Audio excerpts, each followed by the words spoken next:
Para poder llegar a una adecuada y sustentada comprensión de lo que es la potencia, con miras a llegar a comprender lo que es la energía eléctrica, es importante partir de los conceptos de las tres variables eléctricas fundamentales recogidas en la ley de Ohm: voltaje, corriente y resistencia.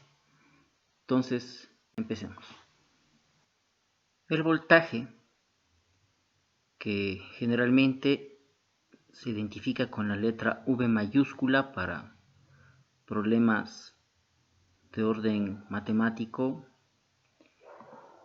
no es sino la diferencia de potencial eléctrico entre dos puntos de campo eléctrico.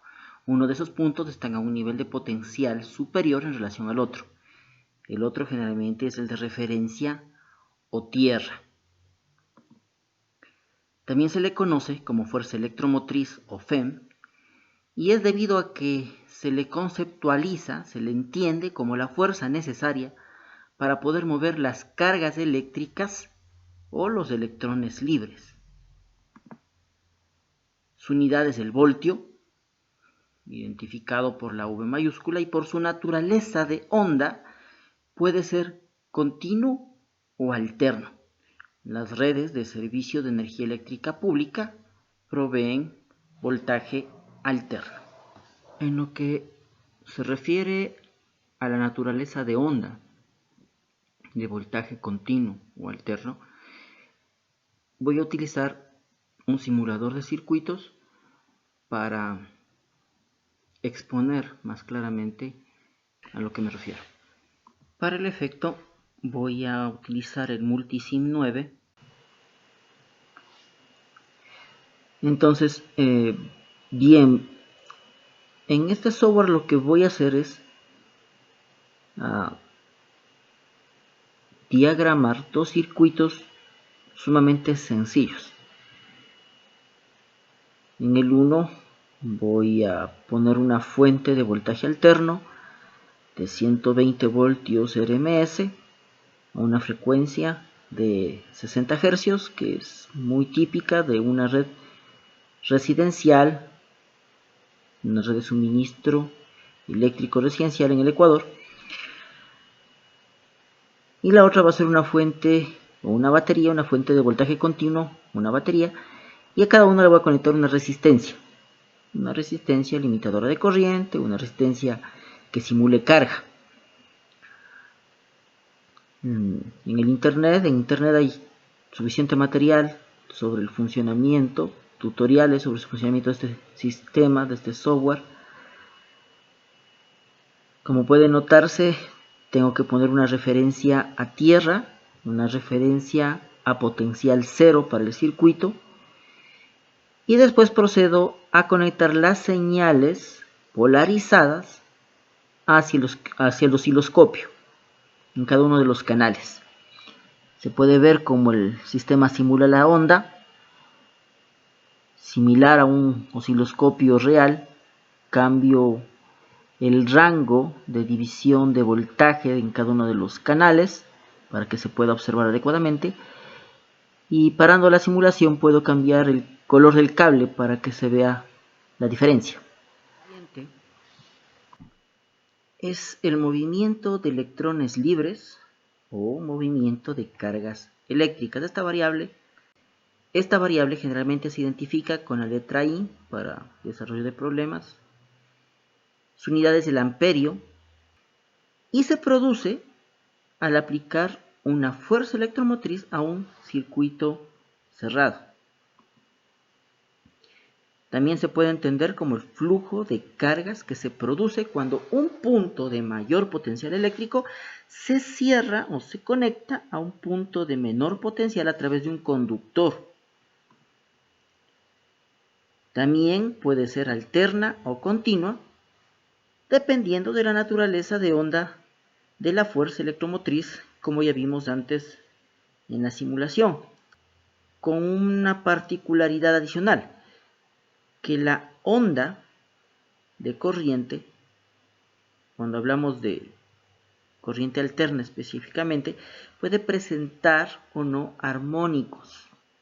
Además puede estar o no en fase con la onda de voltaje dependiendo de la naturaleza de la carga. La tercera variable eléctrica que se integran en la ley de Ohm es la resistencia. Se identifica por la letra R mayúscula y es la oposición al flujo de corriente que presentan los conductores eléctricos. La unidad es el ohmio, que se identifica por la letra griega omega. Es frecuente hacer uso de múltiplos de resistencia. Kiloohmios, que no son más que multiplicarles por un factor de 10 al cubo o 1000. Omegaohmios, que es un factor de 10 a la sexta.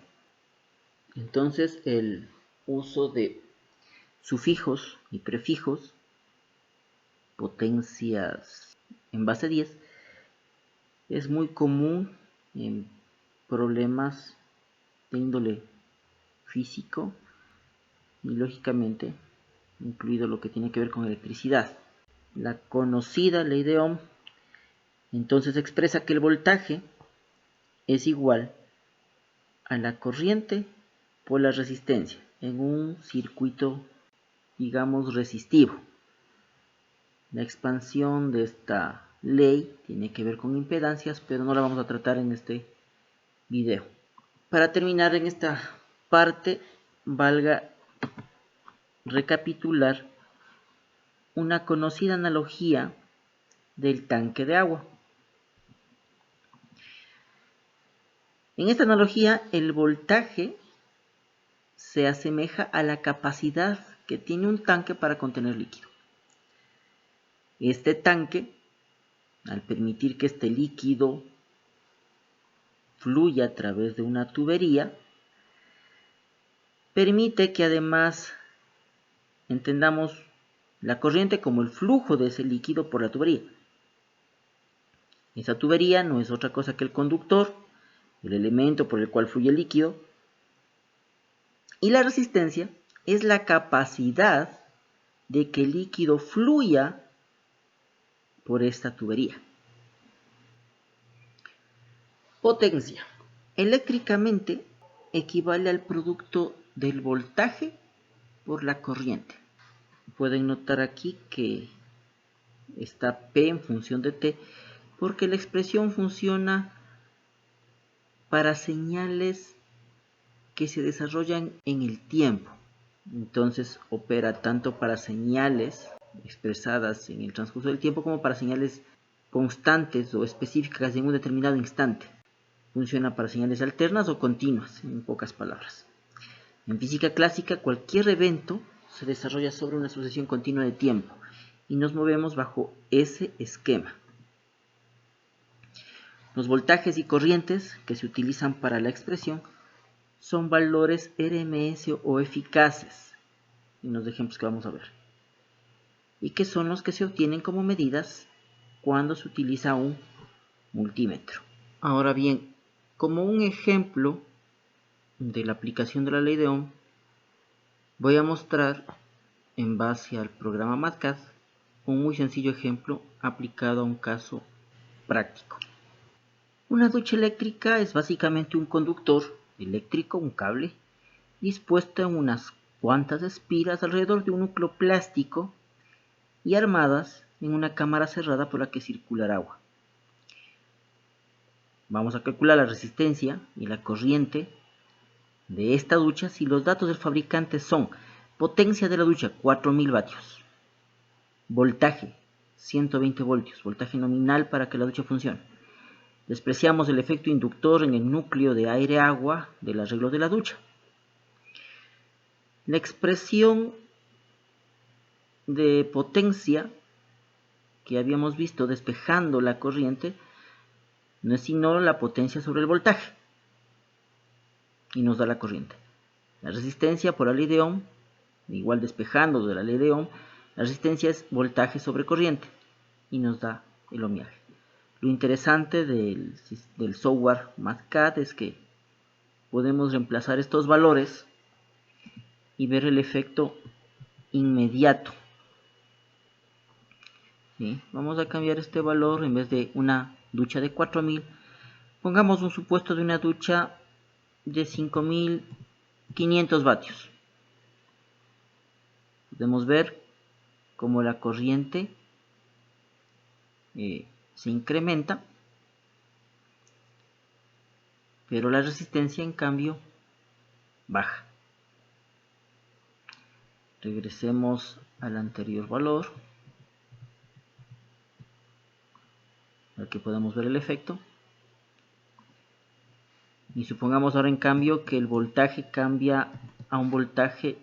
Miren de nuevo cómo cambian las condiciones. Incrementando el voltaje al doble, la corriente baja a la mitad, mientras que la resistencia se incrementa.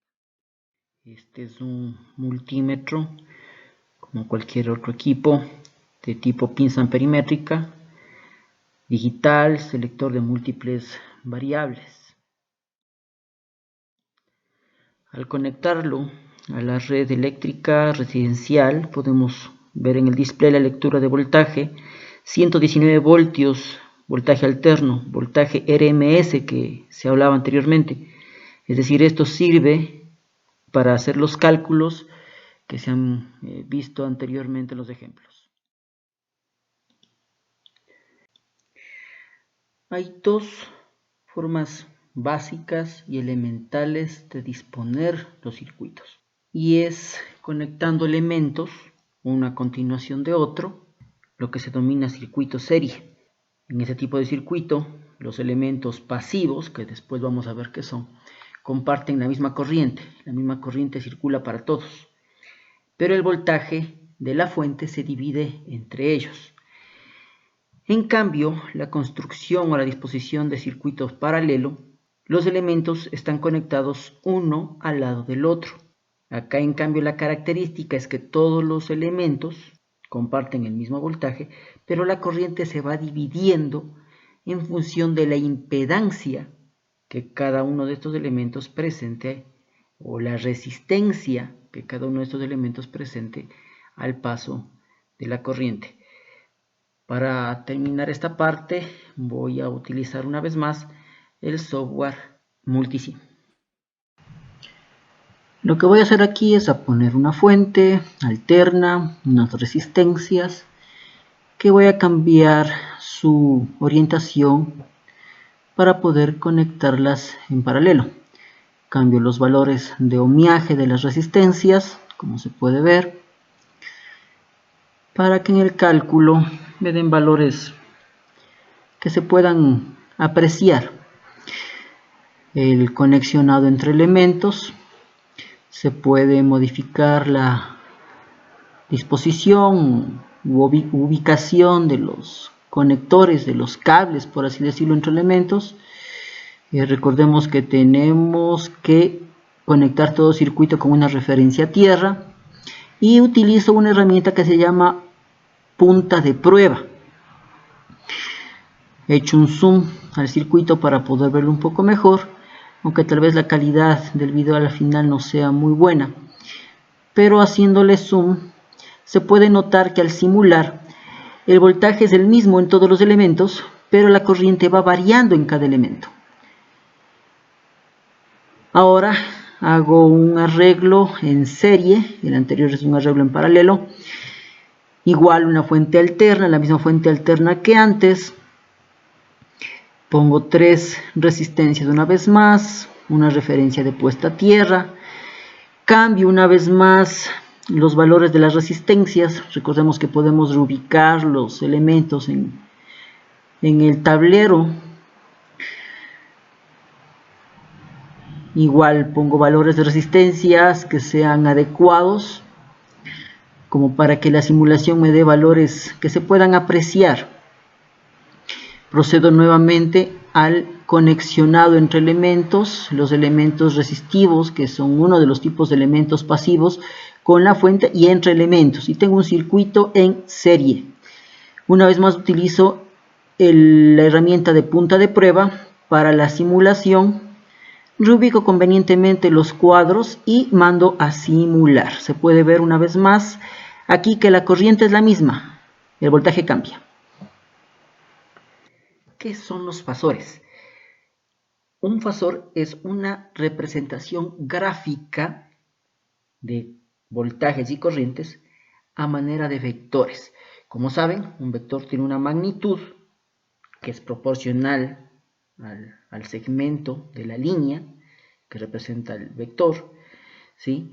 Y esta magnitud, en el caso de los fasores, está dada por el valor RMS del voltaje o de la corriente. Ahora, la dirección y el sentido del fasor está dado por el desfase que existe en la variable eléctrica, sea voltaje o corriente. El siguiente es un ejemplo de un sistema trifásico balanceado esquematizado en forma fasorial. Se puede notar los voltajes por cada una de las fases del sistema trifásico, voltaje A, voltaje B, voltaje C, al neutro, ven ahí los colores, y las corrientes respectivas. Esta es una forma de caracterizar, identificar un sistema por su voltaje y por su corriente. Ahora, esto de voltaje y corriente es dado, la corriente, cuando el voltaje se aplica a un elemento pasivo. Y en todo lo que tiene que ver con circuitos eléctricos, solo tenemos 3 elementos pasivos: resistencias, inductancias y capacitancias.